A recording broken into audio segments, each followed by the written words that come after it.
The rope burns her wrists raw. Dirt fills her mouth. They drag her through the main street at noon, when the sun makes everything flat and merciless. She doesn't cry out. That part of her died 3 days ago. The baker's wife throws a stone that catches her temple. Warm blood mingles with dust. The shopkeeper spits. The reverend looks away. 20 feet of hemp connects her to Sheriff Dalton's saddle horn, and he rides slow, letting everyone see. "Thief!" someone shouts. She stole a loaf. 2, if honesty matters now. Her daughter's fever needed something more than creek water and hope. The crowd thickens near the hanging tree. Ancient cottonwood. Rope already prepared. Her vision swims. She thinks of her daughter's face, the way morning light caught her hair before the sickness came. She thinks she should feel terror, but there's only hollow space where feeling lived. Hoofbeats approach from the south. Different rhythm. Single horse moving fast. The crowd parts.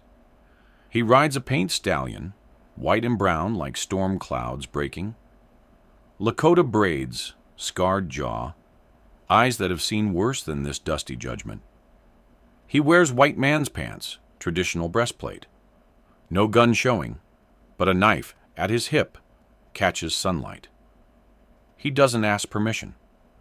Rides straight through to where she kneels in the street, breathing dirt, bleeding, done with the world and its casual cruelties.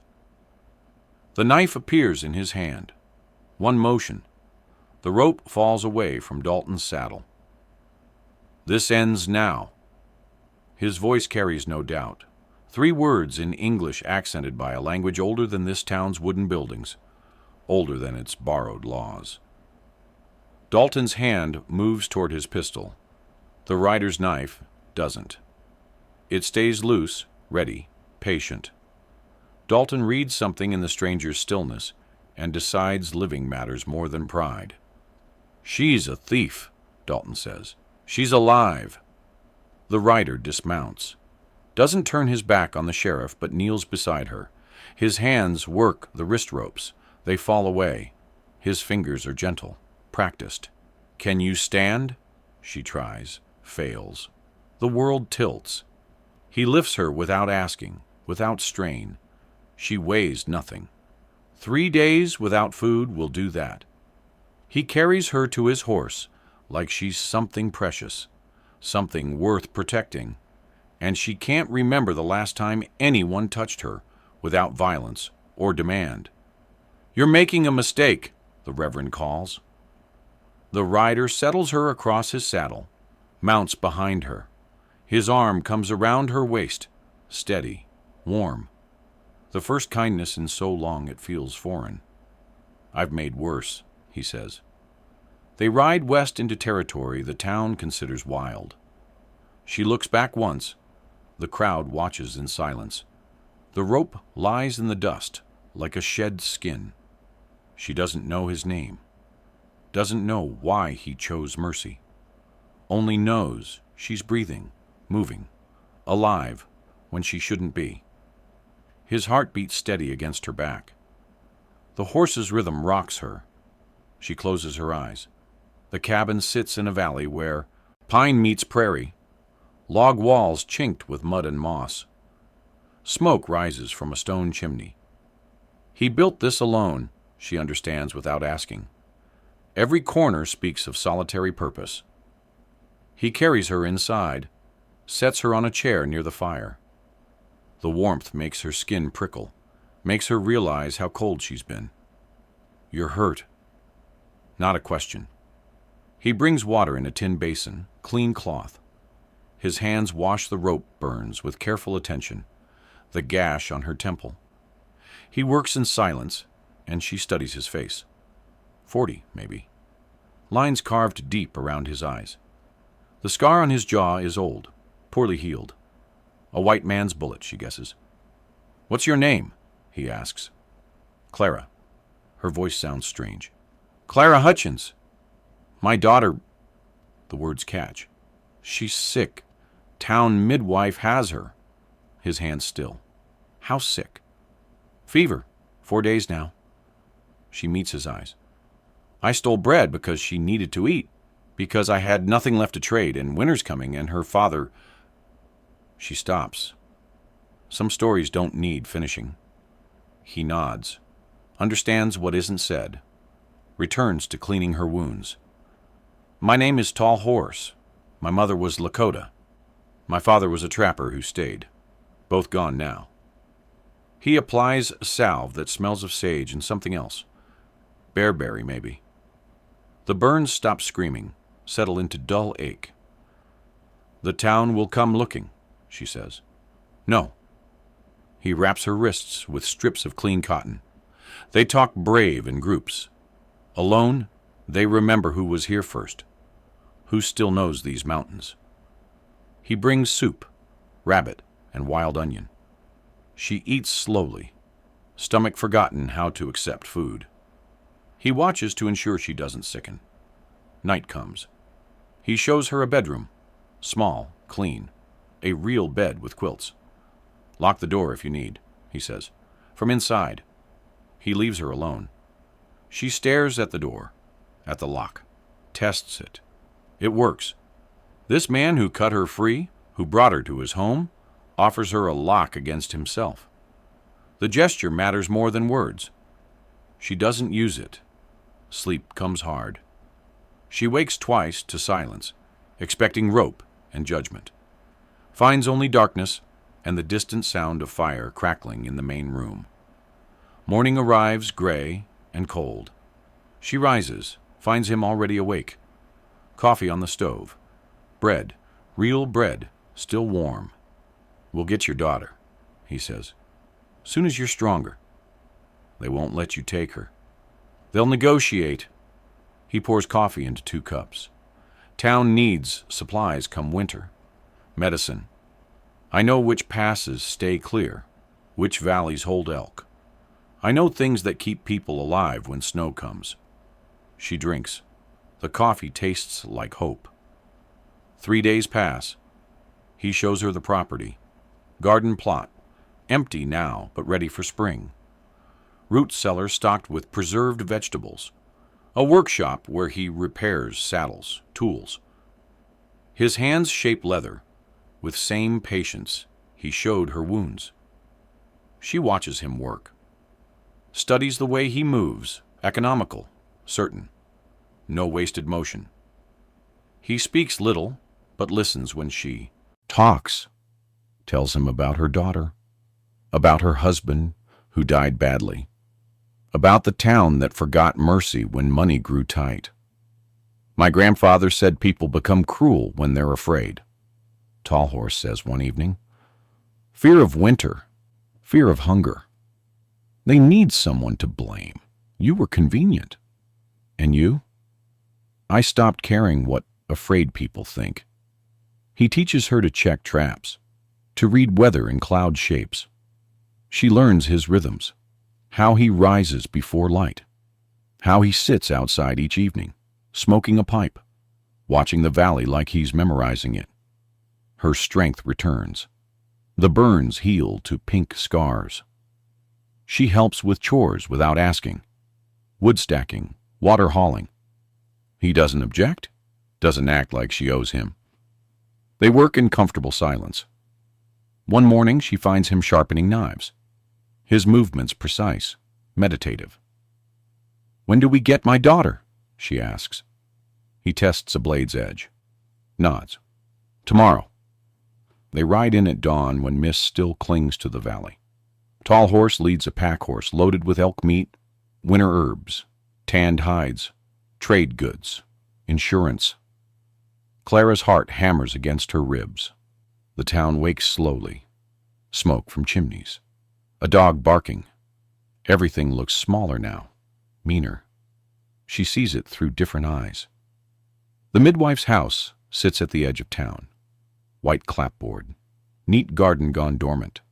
Tall Horse dismounts, helps Clara down. His hand at her elbow, steady. Mrs. Patterson opens the door before they knock. She's 60, gray-haired, with eyes that missed nothing. "Wondered when you'd come," she says to Clara. Looks at Tall Horse. "You're the one who took her."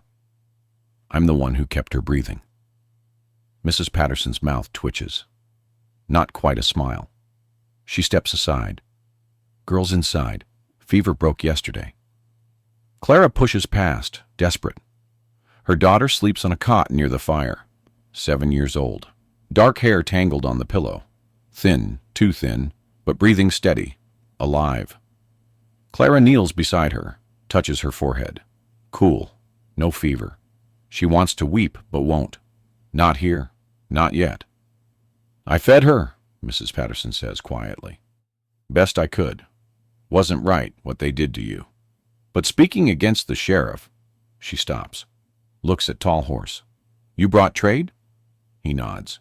"Meat, medicine roots, leather worked soft, enough to cover her care.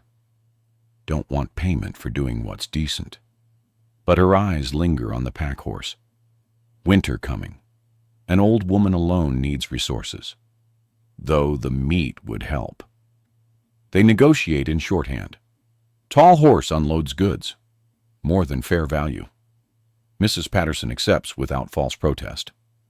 Practicality trumps pride when survival's at stake.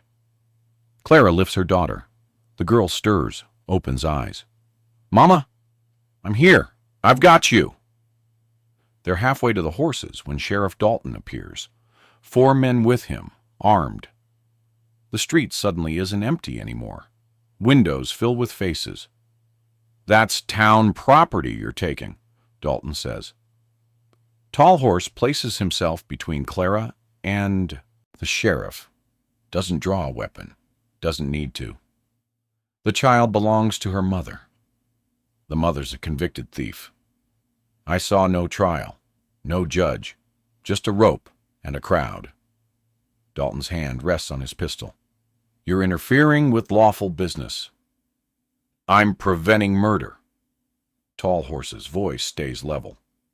"You want to make this official? Ride to the territorial marshal. File charges.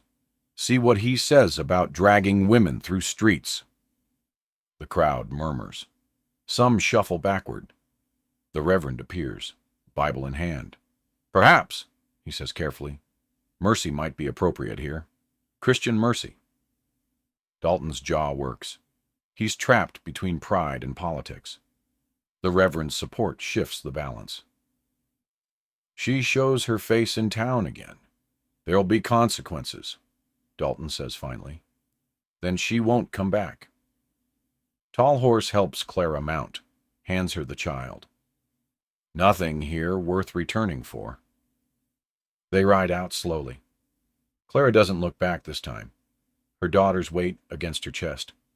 Real, warm, safe. 2 miles out, the child speaks. "Where are we going?" Clara looks at Tall Horse. He rides steady, eyes forward. Hasn't asked her to stay, hasn't asked anything. "Home," Clara says, testing the word. He glances at her, and something passes between them. Understanding, permission, hope. "Yes," he says. The valley opens before them. The cabin waits. Clara feels something shift inside. The locked doors of herself beginning to open. Her daughter falls asleep against her. The horse's rhythm rocks them. Tall Horse rides close enough that their knees almost touch. Not quite. Respecting space, but close.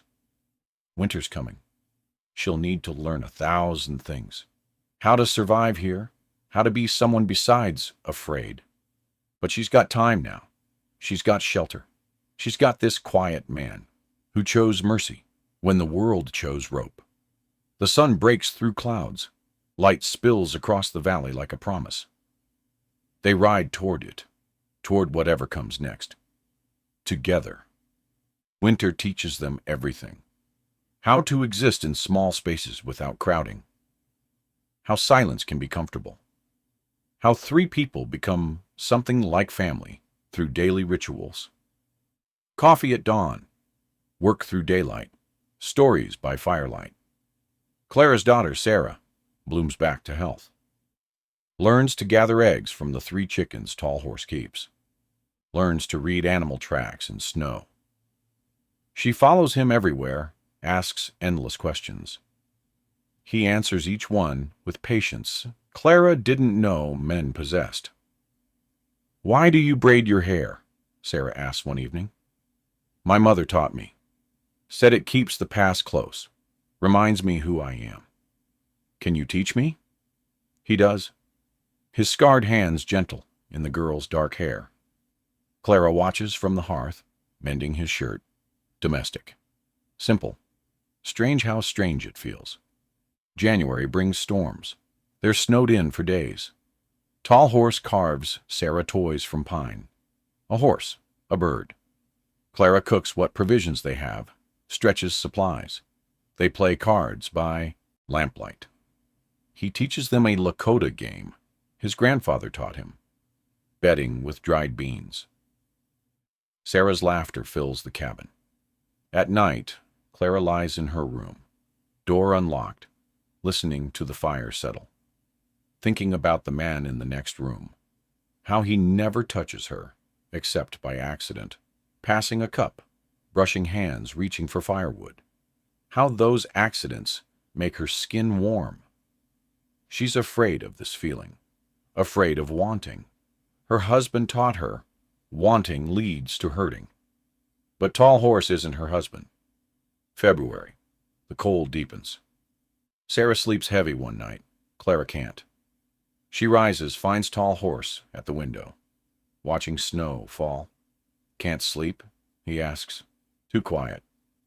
He nods, pours her coffee from the pot kept warm on the stove. They stand together, watching winter. "Why did you cut the rope?" she asks. The question she's carried for months. He's silent for a long time.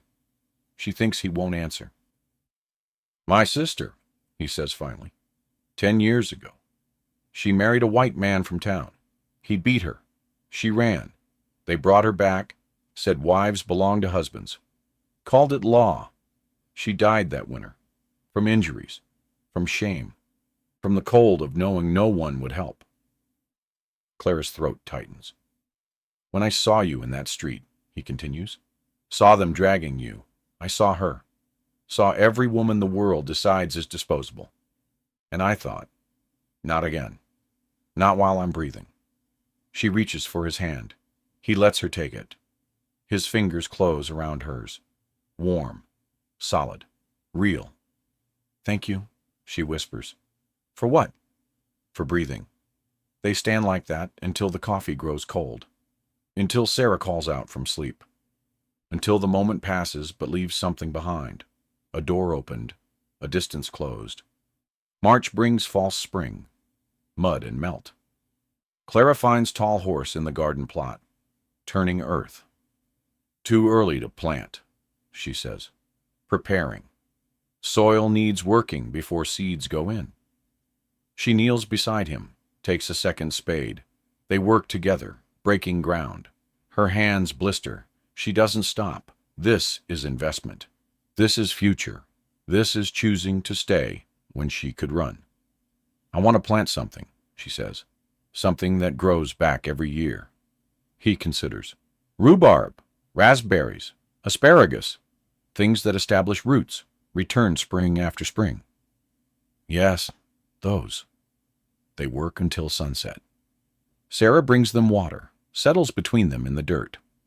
The 3 of them covered in mud, exhausted, grinning. That night, Clara unpacks the small trunk she carried from town, the one she's kept closed all winter. Inside, a quilt her mother made, a silver hairbrush, a photograph of her wedding before everything went wrong. She sets the brush on the dresser, spreads the quilt on the bed, leaves the photograph in the trunk.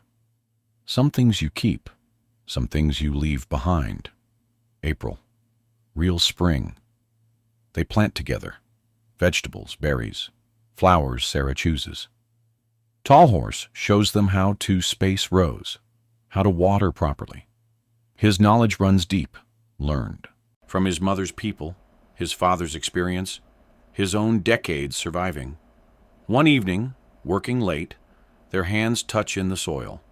He doesn't pull away, neither does she. "Clara," he says, just her name. But the way he says it holds questions. "I'm afraid," she admits, "of wanting this, of losing it. So am I." "You?" "Every day." He sits back on his heels. "But my grandfather said fear's only poison if you let it make decisions. Courage isn't not being afraid. It's building anyway, planting anyway, loving anyway." Loving. The word hangs between them. She leans forward, kisses him, quick, soft, testing. He goes still. Then his hand comes up, cups her face, kisses her back. Gentle, careful, like she's something precious. Sarah calls from the cabin. They separate, but something's changed. Acknowledged. Real. Summer. The garden grows. Raspberry canes spread. Rhubarb sends up thick stalks. They harvest together, preserve food for next winter. Sarah grows taller, browner, louder. The cabin fills with life. One morning, Clara wakes to find Tall Horse building something. A new room. Addition to the cabin. "What's this?" she asks. Sarah needs her own space. She's getting older. Clara understands what he's not saying. If Sarah has her own room, Clara and Tall Horse could share his. If she wants, if she's ready. "Help me with the framing," he says. She does. They build the room together through summer. Sarah helps, holding nails, fetching tools. By autumn, it's finished. Walls, window, small bed Tall Horse crafts from pine. Sarah moves in with delight, arranges her carved toys, her collected rocks, her space. That night, Clara stands in Tall Horse's doorway, their doorway now. "I'm still afraid," she says. "Me too. But I'm staying anyway. I'm grateful." She crosses the threshold, closes the door, not locking anything out, choosing something in. Outside, stars wheel overhead. The garden sleeps, waiting for spring. Raspberry roots dig deeper. The valley holds them safe. Inside, two broken people build something new. Not perfect, not easy, but chosen. Real. Home. The last thing Clara thinks before sleep. Love isn't found. It's built. One day, one choice, one planted seed at a time. And every spring, it grows back. If this story of mercy, redemption, and quiet courage moved you, there's more where this came from. Subscribe to Channel Name for more Western romances that prove love isn't found. It's built, one brave choice at a time. New stories of resilience, second chances, and the kind of love that plants roots and grows back every spring. Hit that subscribe button and join our community of readers who believe in the power of stories that heal.